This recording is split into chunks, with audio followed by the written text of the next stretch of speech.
আশা ভাই এর রোকে আর কাজের রকিতে একটা ডিস্টার্ব, এটা না বুঝতে পারছেন নি? ফুল ডিস্টার্ব। হায় রকি হালার পর হালা জানি কেমন, কিন্তু কিছু তো করার নাই, সে তো আমাদের আত্মীয়।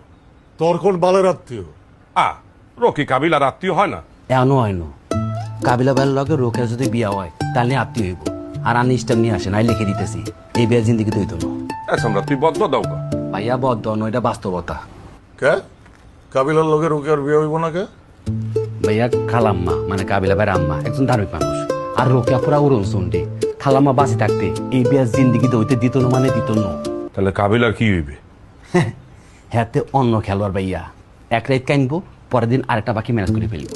তাহলে রকিরে ঘুরাই দে, হালাই খালি ডিস্টার্ব করে। অবশ্য বিয়ানে ঘুরাই দিবেন। হালার হতে আঙ্গুরুমে যায় পা দি, পুরা দেয়াল মেয়াল জামা কাপড় প্যাক গন্ধ করে ফেলছে। হালাই মাথার মধ্যে পিয়াজ মিয়াজ কি কি সব জানি দিয়া বয়া থাকে, দেখলেই গা ঘিন করে।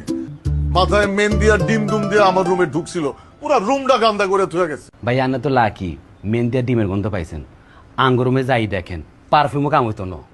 আমি বলি কি, রকিরে কিছু বলা ঠিক হইবে না, এতে কাবিলা কষ্ট পাইবে। আরে লাগে যেন রকের আবন্দুল্লাহ ভাই, শালার প্রতি কত মায়া, একদম বাদ কথা বলবেন না। মেহমানের সাথে কি খারাপ ব্যবহার করা যায়? তুইও তো আমাদের মেহমান, তোর সাথে কি আমরা খারাপ ব্যবহার করছি? আপনি করেন না, হাতে কইছিল মেহমানের সাথে খারাপ ব্যবহার করা যাইবে?